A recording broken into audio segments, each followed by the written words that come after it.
Nós estamos aqui para mais um encontro do nosso estudo da série psicológica Joana de Ângeles, hoje estudando o capítulo da obra Desperte e Seja Feliz, o capítulo 6, onde o Espírito Joana de Ângeles vai falar do impacto, que causa nas nossas vidas a questão das reclamações, as nossas reclamações. Ela vai fazer uma análise psicológica, desse estado de alma que se instala, onde ela vai começar tecendo comentários já desde antes, de uma realidade pré-reencarnatória, antes de nós reencarnarmos. Ela vai começar analisando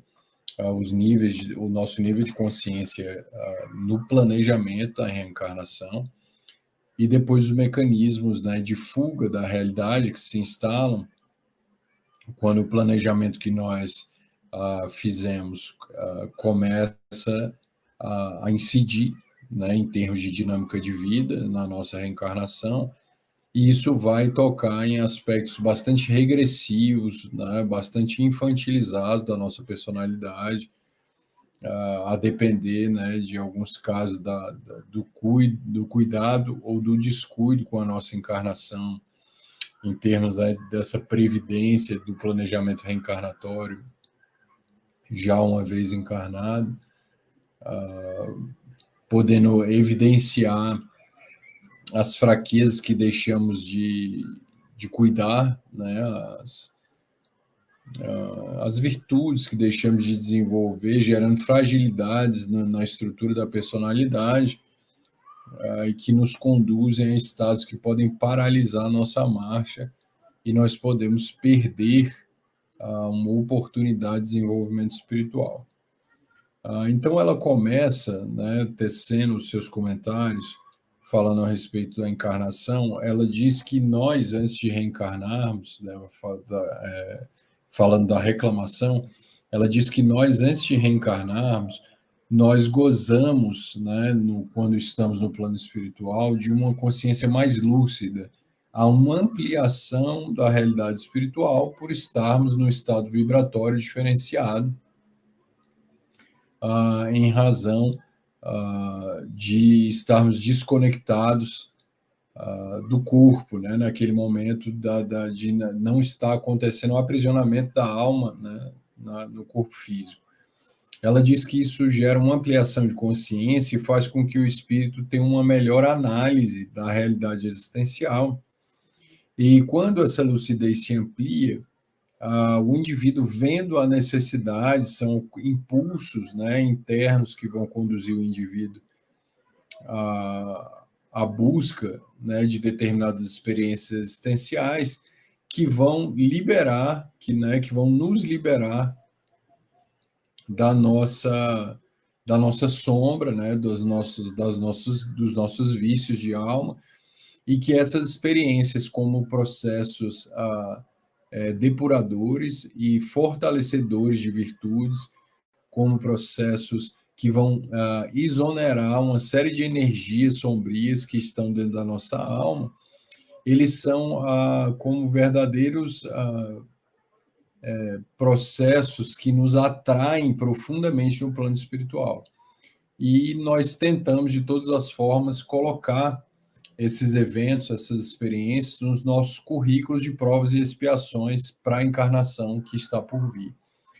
A Joana fala que esses pedidos são analisados, pelos espíritos superiores, que já têm uma condição psicológica muito superior do que a nossa, e é feita uma análise da nossa estrutura de personalidade,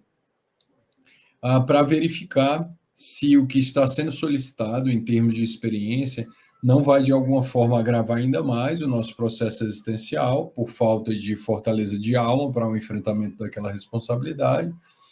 ou se existe a possibilidade do enfrentamento daquelas provas e as solicitações daquelas expiações, no caso das expiações, muitas vezes até mesmo uma imposição gerada pela energia que nós manobramos, para ver se está exatamente no momento para que, em termos de psique, de psicologia, nós consigamos superar esses processos, exonerando uma grande quantidade de energia sombria que existe no nosso inconsciente, ao mesmo tempo instalando um novo nível de consciência em nós, a partir do momento que a gente filtra, integra essa sombra e se fortalece, gerando um sentimento de libertação e plenitude para o espírito que pediu aquela realidade. Os espíritos fazem análise desse processo e verificando essa possibilidade que é como uma possibilidade real, é concedido esses níveis de experiência para o nosso crescimento. Né? É feita a análise da estrutura da personalidade para saber se as balizas psíquicas disponíveis, nos quais os desafios existenciais podem nos guindar para melhor ou gerar uma queda, né? Aí ela vai dizer que quando a reencarnação se colima, né, quando a reencarnação ocorre uma alteração na nossa psique, né, uma alteração do nível de consciência. Somente espíritos muito lúcidos, né, de uma capacidade psicológica acima da média, conseguem manter viva a análise da realidade reencarnatória de uma maneira superior, mas a maioria de nós, espíritos ainda no nível de consciência de sono, tem uma tendência a fazer com que mecanismos de fuga se instalem, né, mecanismos se armem, né, no momento em que nós estamos aqui, à medida que o nosso inconsciente, o planejamento reencarnatório, vai trazendo pela lei de atração as experiências que nós precisávamos passar como forma de burilar questões espirituais, gerando metamorfoses na nossa alma. Essa lucidez ela vai ser perturbada, vai gerar uma perturbação e pode ocorrer um processo regressivo ante as experiências solicitadas. E qual o impacto, né, que isso vai causar, né, na nossa personalidade? Primeiramente, é como se nós inicialmente fazemos uma solicitação de melhora, né, solicitando experiências para que fossem exercitadas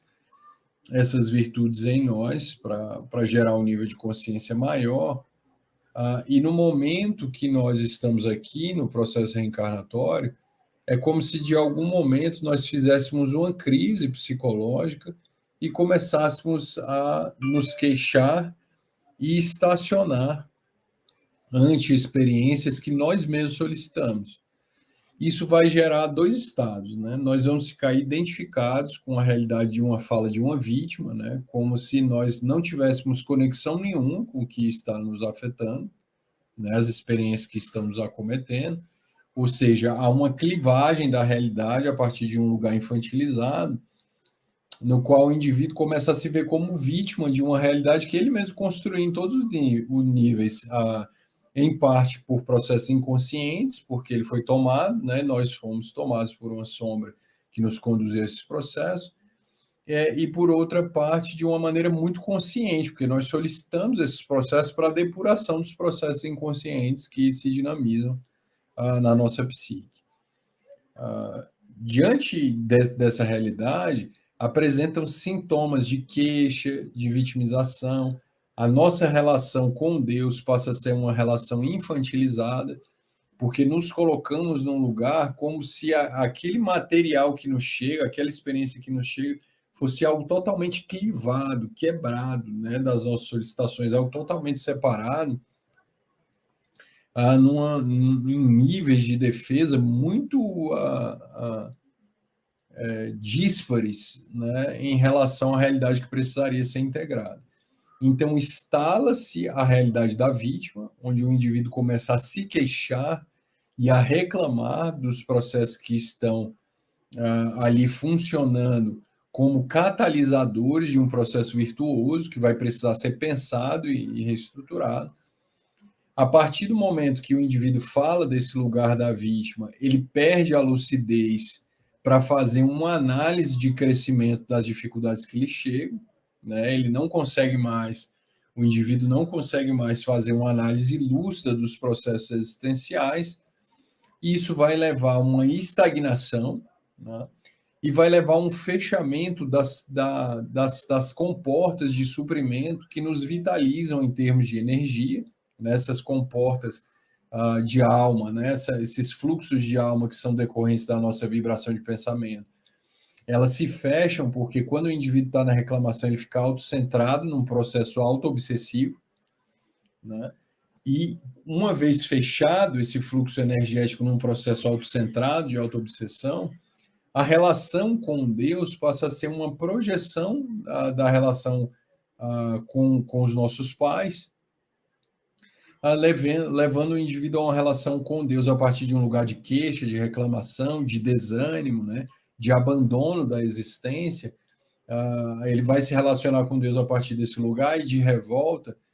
ficando totalmente bloqueado aos processos transformadores da existência. Então, a reclamação é um processo de regressão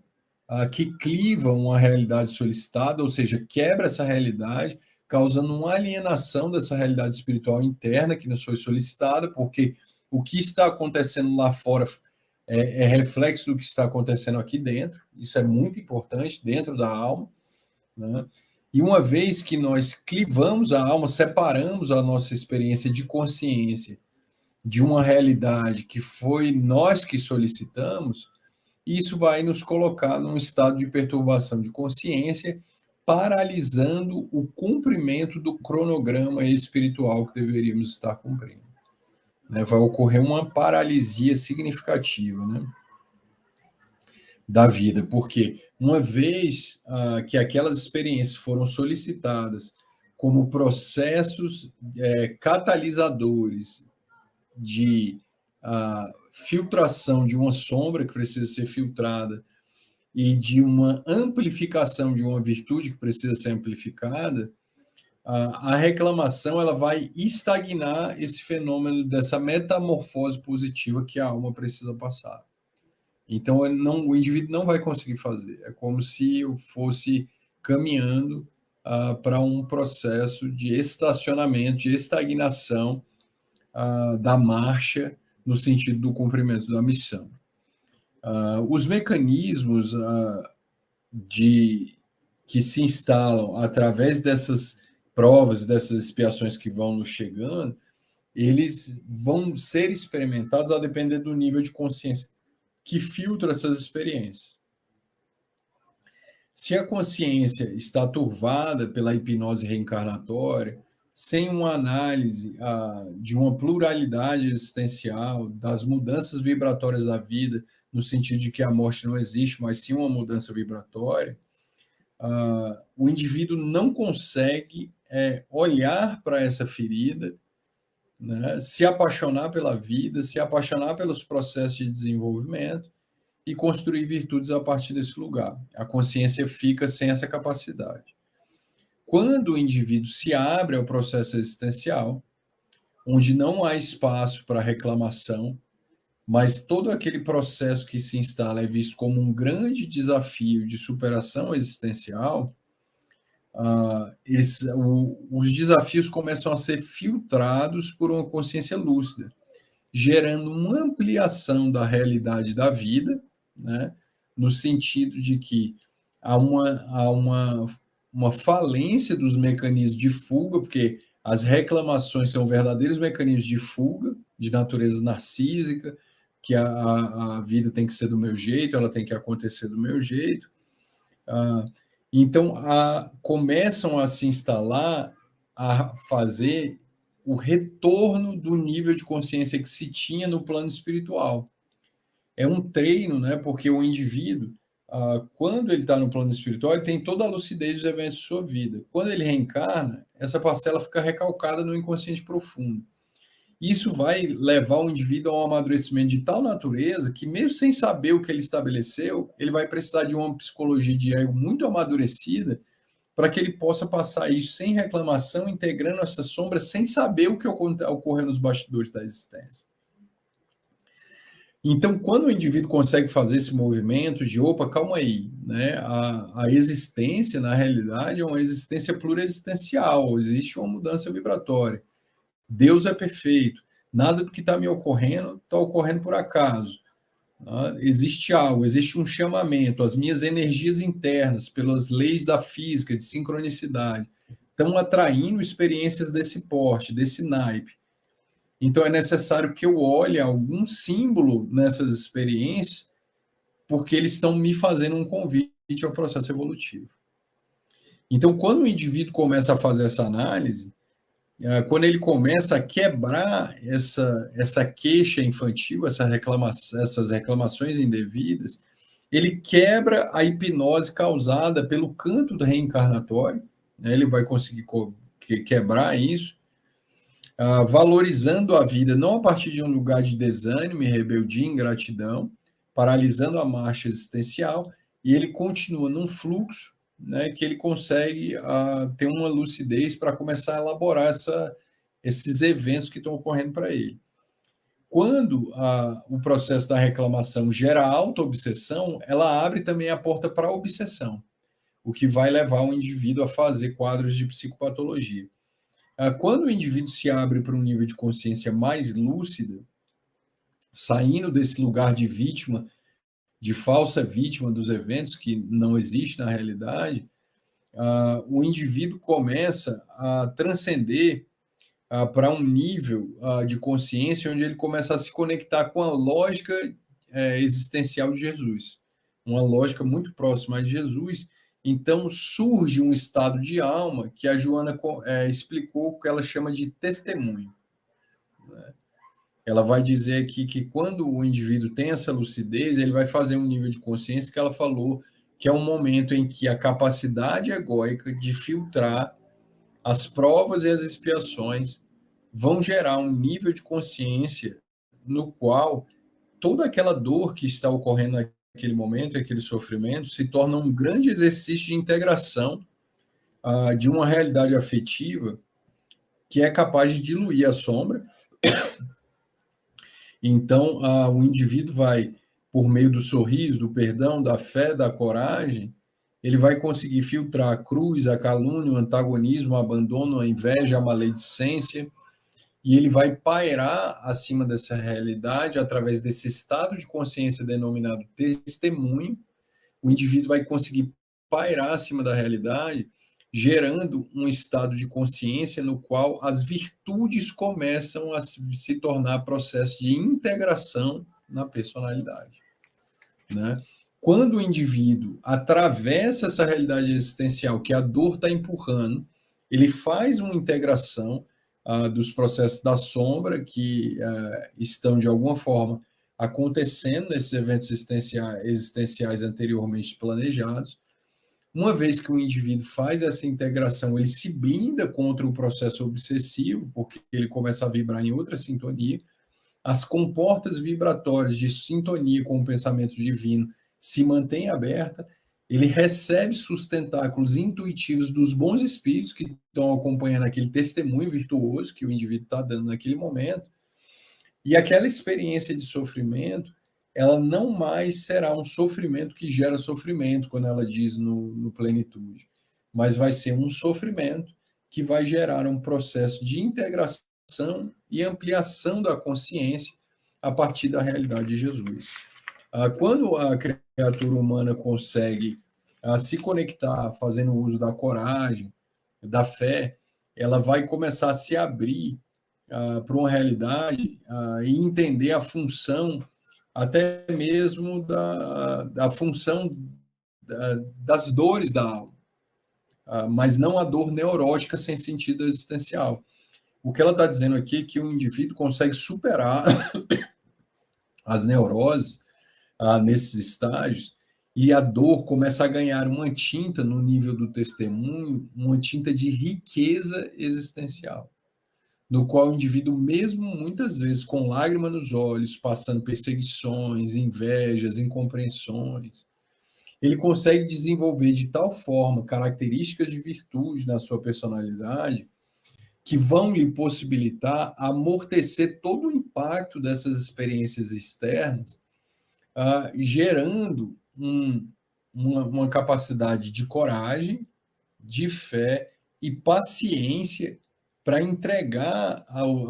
inclusive os seus próprios perseguidores a uma justiça que ocorre na temporalidade divina e não na temporalidade egóica, né? O indivíduo consegue ter essa percepção e ele então libera e se libera daqueles processos reencarnatórios perniciosos. Quando ele faz isso, né, quando o indivíduo consegue realizar esse testemunho, esse nível de consciência que a consciência consegue filtrar as experiências de sofrimento da vida a partir da proposta de Jesus, gerando estados de despertamento e felicidade, a dor ela vai ter um contexto rico, né, no qual essa dor ela vai ter características de educação e ampliação do nível de consciência, no qual vai ser também uma forma de garantir que o indivíduo não perca a sua conexão com a leitura espiritual da vida, no sentido reencarnatório, existencial, evitando que um indivíduo passe por processos de inflação,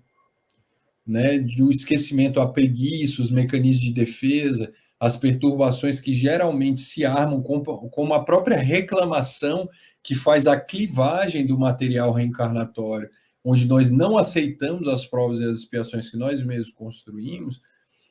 Quando ocorrem esses processos, a dor ela gera lucidez. A dor ela tem uma função. Ela vai ser quase como um processo de manutenção da consciência egóica com os pés na realidade, evitando que o ego possa se inflar ou ter uma deflação, ou um processo regressivo mais infantil, e ele se desvie do seu compromisso reencarnatório. Quando a consciência tem uma lucidez para filtrar esses processos, a dor ela funciona como um verdadeiro fator dinamizador de ampliação de consciência que vai dar uma oportunidade de avaliar a existência a partir de uma lógica totalmente diferente da nossa lógica infantil. Então, muitas vezes, nós chegamos ao ponto de até mesmo agradecer determinados sofrimentos que nos ocorrem ou que nos ocorreram, porque se não fossem determinados sofrimentos, o nosso ego inflado, regredido e infantilizado seria arrastado pelas hipnoses da existência e cairia em processo de reincidência novamente nos mesmos comportamentos que realizamos de maneira sombria nas existências passadas. Então, o testemunho, ele consegue ver os desafios existenciais da dor sem reclamar,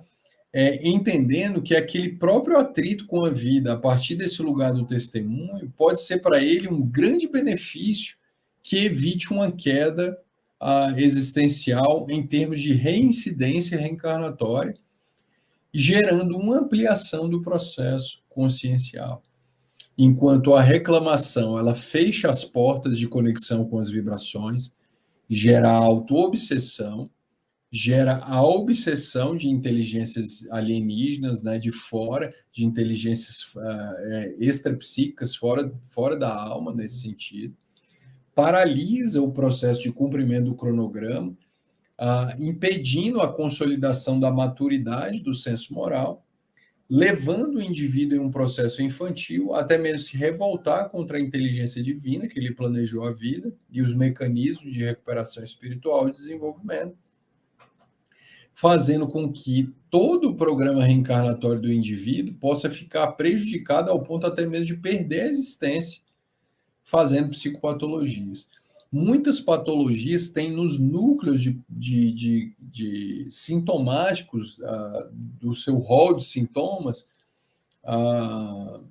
as reclamações, as queixas, né? O depressivo se queixa muito, o neurótico, é muito comum o neurótico preso no passado, né? O rancoroso, a pessoa magoada, né? A pessoa que não conseguiu elaborar determinados eventos da vida, feridos emocionalmente, as pessoas nostálgicas, né, que por relações de poder não encontram lugar na existência atual para se realizarem como indivíduos na existência presente, eles têm uma tendência, existe uma tendência, né, nossa, né, de todos nós, adiante desses quadros existenciais, nós fazermos esse sintoma da reclamação, da queixa, gerando psicopatologias que podem nos paralisar a existência. Então, depressivos neuróticos em si, né, a nossa estrutura neurótica, ela vai nos levar a esse movimento da reclamação, né, com a criança ferida que fica todo o tempo chorando de um planejamento que ela mesma pediu. Né? Nós temos os depressivos que se queixam muito, né? As coisas nunca dão certo, os sentimentos de ruína, né? Dentro dessa realidade, os indivíduos que padecem os conflitos de natureza infantil, que culpam os pais, reclamam dos pais, reclamam de Deus, reclamam daqueles que não lhes compreendem a partir de uma psicologia mais infantil, e isso vai gerando uma atitude de passividade patológica, colocando o indivíduo num lugar de que, como se uma força mágica invisível devesse ocorrer para tirar ele daquela situação. Então, enquanto o indivíduo reclama, não há ação transformadora. Né? Existe uma paralisia. Quando o indivíduo está consciente, ativo e ciente do seu compromisso espiritual, filtrando as experiências existenciais a partir de uma lógica do Evangelho de Jesus, existe uma postura ativa na transformação ante o problema, em vez de ficar se queixando, lamentando e reclamando num lugar que não vai levar a resolução alguma, atraindo os processos obsessivos e minando a dinâmica da vida em termos de energia, gerando psicopatologias. À medida que o indivíduo se abre para esses processos, no sentido de que ele pode superar esses desafios ou até mesmo aceitar esses desafios a partir de uma lógica do Evangelho de Jesus, a vida se abre e o fluxo é contínuo. Existe dor, sofrimento, perseguição, mas é uma dor rica que guinda o indivíduo a estados de alma e plenitude a um nível de consciência muito maior, desenvolvendo uma capacidade de paciência que foge às estruturas mais infantis de personalidade no enfrentamento das dores da vida.